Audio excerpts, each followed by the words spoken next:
श्री शिवाय नमस्तुभ्यं। आराधना में तुम लीन हो। महाराज दुनिया के लोग नहीं समझते कि शंकर पर जल चढ़ाने का क्या लाभ है।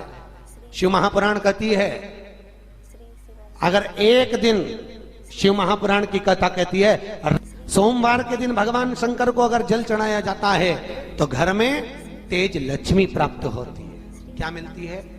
तेज लक्ष्मी। कर बैठी थी, उनके नेत्र से अश्रु गिरा, उससे बेलपत्री उत्पन्न हुआ। काय का वृक्ष उत्पन्न हुआ? बेलपत्र। पूरी दुनिया में केवल एक बेलपत्र का वृक्ष कैसा होता है जिस वृक्ष के नीचे माता लक्ष्मी शाम के समय पर बुआरी लगाने के लिए जाती है, झाड़ू लगाने के लिए। बेलपत्री के पेड़ पर बेलपत्र का वृक्ष, जिसके यहाँ लक्ष्मी नहीं टिकती हो, पैसा घर में नहीं आता हो, बहुत चिंता लगी रहती हो, लक्ष्मी से जुड़ी हुई, व्यापार से जुड़ी हुई, पैसा आ ही नहीं गया, बहुत मेहनत कर रहे हो। सोमवार की सोमवार 5 सोमवार बेलपत्री के पेड़ के नीचे एक घी का दिया लगाना चालू कर दीजिए। शाम के साथ थोड़ी सी मिट्टी बेलपत्री के पेड़ के नीचे की उठा कर लिया, घर के अंदर लाकर इतनी सी मिट्टी लाकर पटक दीजिए। 5 सोमवार करके देखो, छठे सोमवार पे करने की जरूरत नहीं पड़ेगी, व्यापार अपने आप बढ़ना चालू हो जाएगा। लक्ष्मी शाम के समय पर प्रतिदिन बेलपत्र के पेड़ के नीचे बुआरी लगाना। शंकर भगवान की प्रियता बेलपत्र। पहले भी कथा में कहा, फिर कहते हैं, जिस व्यक्ति के जीवन में धन, संपदा, वैभव, सत्ता, लक्ष्मी की थोड़ी भी कमी दिखती हो, उसको बेलपत्री के वृक्ष का पूजन चालू कर देना चाहिए। जाओ सोमवार के दिन बेलपत्र वृक्ष के नीचे जल चढ़ाकर, जल का सिंचन कर कर, उसी बेलपत्र के नीचे शाम के समय पर संध्या काल में, प्रदोष काल में भगवान देवाधिदेव महादेव गौरी शंकर का स्मरण करो। बेलपत्र की जड़ की ओर, बेलपत्र की तना की ओर, बेलपत्र के वृक्ष की ओर तुम्हारा मुख हो। कोई आसन नहीं, कोई आसन नहीं, केवल बेलपत्र के वृक्ष की ओर तुम्हारा मुख हो। जहां बेलपत्री का वृक्ष है उसके नीचे बैठकर, उसकी छाया में, उसकी ओट में पंचाक्षर मंत्र नमः शिवाय, या फिर षडाक्षर मंत्र ओम नमः शिवाय, या फिर श्री शिवाय नमस्तुभ्यम का स्मरण कर कर अपने हृदय की बात गौरी शंकर से, महादेव से कहे। शिव महापुराण की कथा कहती है, 7 दिनों में एक दिन सोमवार का ऐसा होता है जिस दिन 33 कोटि देवी देवता बेलपत्री के वृक्ष के नीचे बैठकर भगवान शंकर और पार्वती का स्मरण करते हैं और शिव पार्वती उनकी झोलियां खुशियों से भरते हैं। देवता भी जिनका भजन कर रहे हैं वो बेलपत्री के वृक्ष के नीचे। लक्ष्मी, मां लक्ष्मी भी बेलपत्र के वृक्ष के नीचे निरंतर विराजमान होती है।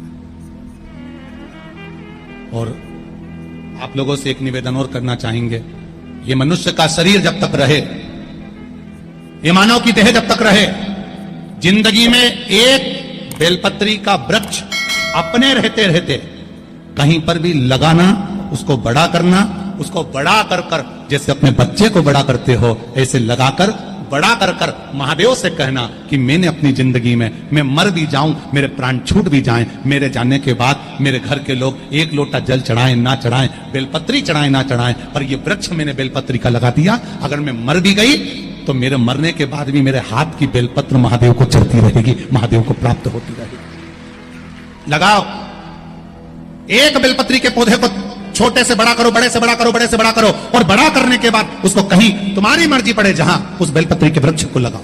अगर गलती हो गई, ये बहुत गलतियां हो गई, बहुत दुख पड़ गया, तकलीफ में आ गए, लग रहा है कि मुझसे बहुत गलतियां हुई है, बाबा मेरी नहीं सुन रहा, ये बेलपत्री का भाग की डंडी पीछे की ओर कर, जहां बैठकर बेलपत्र चढ़ा रहा, पत्ती का मुख अपनी और डंडी का मुख सामने। शिव की कुछ आराधना है, मेरे भोले बाबा की कुछ आराधना है।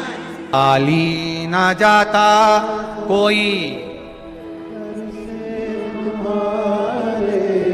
खाली ना जाता कोई, दर से तुम्हारे मैं भी खड़ी हूं बाहे बसा, मैं भी खड़ा हूं नन्ही बाहे बसा। अपने। कई लोग कहते हैं महाराज हम पूजन बहुत करते हैं, हम पाठ करते हैं, हम अर्चना करते हैं, हम व्रत रखते हैं, हम उपासना करते हैं, हम दान करते हैं, हम पुण्य करते हैं, हम सत्कर्म करते हैं, उसके बाद भी दुख क्यों है? हम पूजन तो कर रहे हैं। आपके पेट में दर्द हुआ, मान लो आपके सिर में दर्द हुआ, अब सिर में दर्द हुआ तो आपने गोली तो खाई, एनासिन भी खाई, क्रोसिन भी खाई, डिस्प्रिन भी खाई, कॉम्बिफ्लिन भी खाई, ना जाने कहां की गोलियां खा गए, सिर में दर्द था और 4-5 तरह की गोली खा गए। तुमने जब तो गोली खा ली और गोली खाने के बाद तुम्हें थोड़ा सा असर भी हो गया, पर इतनी गोलियां जो खाई है तो बाद में रिएक्शन तो करेगी, कुछ तकलीफ तो देगी, कुछ गर्मी तो करेगी, बीपी शुगर ऊंचा नीचा कर सकती है, आपने पाई। उसी तरह मंत्र, माला, पाठ, जप, अनुष्ठान फल कब देते हैं और फल कब नहीं देते, ये शिव महापुराण की उमा संहिता कह रही है। शिव महापुराण का उमा खंड, पार्वती खंड को अच्छे से पढ़िए तो उसमें बताया है, उसमें वर्णन किया है।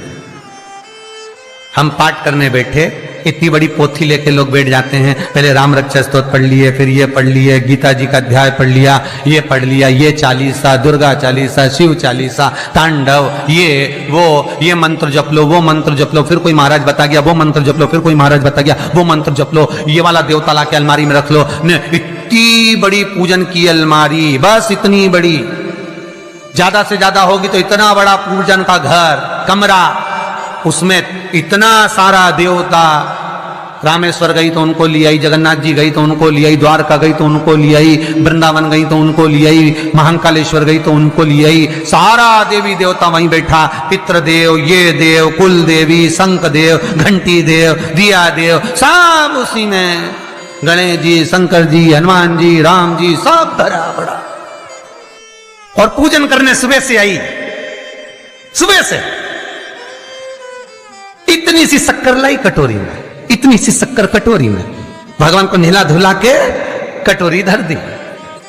इतनी बड़ी अलमारी में सारा देवता ऐसा कसा कसाया बैठा है, सारा देवता। और तीर्थ करने फिर गई तो गणेश जी शंकर भगवान से बोले पिताजी फिर जा रही है।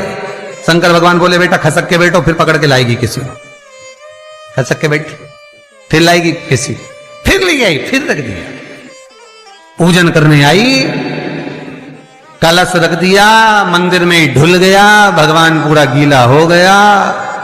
गणेश जी शंकर जी से बोले पिताजी पूरा गीला करके चली गई। शंकर भगवान बोले बेटा तो कल ही आएगी, दिया लगा के गई, अब तो गीले में बैठो, अब नहीं आने वाली, कल।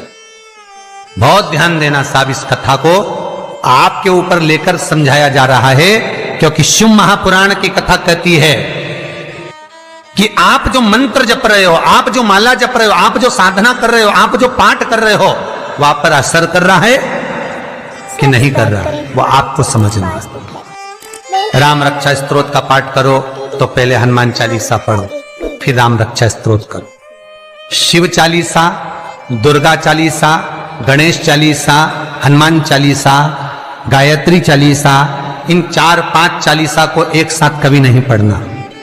एक चालीसा यदि आपने पढ़ ली है शुरू में, तो पाठ पूरा होने के बाद जब उठने की तैयारी हो तब दूसरी चालीसा पढ़ दो, बाकी की चालीसा भले आप बाद में पढ़, पर एक साथ 4 चालीसा का पाठ नहीं होना चाहिए। महाराज पाठ करने बैठे हो, किसी एक मंत्र की माला जप रहे हो, ओम नमः भगवते वासुदेवाय जपा, या शंकर जी का मंत्र जपा, या गुरु का मंत्र जपा, या ये मंत्र जपा, या वो मंत्र जपा, उस मंत्र को जपने में बीच में कुछ गैप होना चाहिए। एक साथ रट्टा मार, पहले ओम नमः भगवते, ओम नमः भगवते, श्रीमन्नारायण श्रीमन्नारायण, ओम नमः शिवाय, ओम नमः शिवाय, फिर ये जप लो, वो जप लो, और पूरा पाठ सपाट सब खलास, वो श्रेष्ठ नहीं। कुछ देरी की कोई वस्तु, कोई भोजन आप बनाकर लेकर गए हो, कोई पकवान आप बनाकर लेकर गए हो, कोई फल लेकर गए हो, यदि शिवलिंग पर वो पकवान, वो मिठाई, वो फल टच हो गया तो वो खाने के योग्य नहीं रहता। वो घर पर लेकर मत आना, मंदिर में ही छोड़कर। यदि भोजन, पकवान, मिठाई, शिवलिंग यहां पर है और भोजन का भोग तुमने इतनी दूर से लगाया है, फल इतनी दूर रखा है, वो शिवलिंग पर टच नहीं करा गया है, तो उस प्रसाद को, उस फल को आप पा सकते हो, उसको खा सकते हो। पर जो शिवलिंग पर टच हो गया, फिर वो केवल नंदी, श्रृंगी, भृंगी, प्रेतों का, भूतों का, आहूतों का भाग होता है। प्रेत भूत आहूतों का भाग, वो फिर खाने योग्य नहीं है। हां, यदि नर्मदेश्वर महादेव हैं, नर्मदा जी के जल से कोई शिवलिंग प्रकट हुआ है, नर्मदा जी के जल से, कोई कंकर से, नर्मदा के जल से अगर कोई शिवलिंग प्रकट हुआ है, उस शिवलिंग की स्थापना कहीं पर है या आपके घर में है, तो उसको कुछ भी टच हो जाए वो पा सकते हो, पर बाकी के शिवलिंग को स्पर्श किया हुआ नहीं पा सकते। केवल एक नर्मदेश्वर महादेव नर्मदा के जल से प्रकट हुए। कई लोग पूछते हैं ये सांप है कौन, ये सर्प है कौन, तो उसको बताओ, ये भगवान शंकर के गले में जो एक सांप पड़ा हुआ है, ये भगवान विष्णु हैं। और शंकर भगवान के सिर पर जो जटा में सांप दिखता है, वो हाथ में सांप बंधे रहते हैं, वो दो हाथों में, कमर पर, सिर पर, केशों पर जो सांप 5 नजर आते हैं, वो तो बताओ, ये शंकर भगवान की 5 लड़कियां हैं, जया, विषहरा, शामली बारी, दो तली और देव। ये 5 लड़कियां भगवान शंकर के इर्द गिर्द घूमती हैं, आस पास भ्रमण करती हैं, सभी ये शिव की बेटियां भगवान शंकर के साथ भ्रमण करती हैं। 5 जया, विषहरा, शामली बारी, दो तली और देव, ये जो 5 पुत्रियां थी शंकर भगवान की, ये वासुकी को दी गई थी महाराज, क्योंकि ये सर्प की योनि में थी, इसलिए ये वासुकी नाग को प्रदान करी गई थी। वासुकी नाग कौन सा? जिसने मंथन कराया। वासुकी नाग कौन सा? जिसके फण पर पूर्ण पृथ्वी विराजमान है। वासुकी नाग कौन सा? जो निरंतर देवताओं के हित के लिए कार्य करता रहता।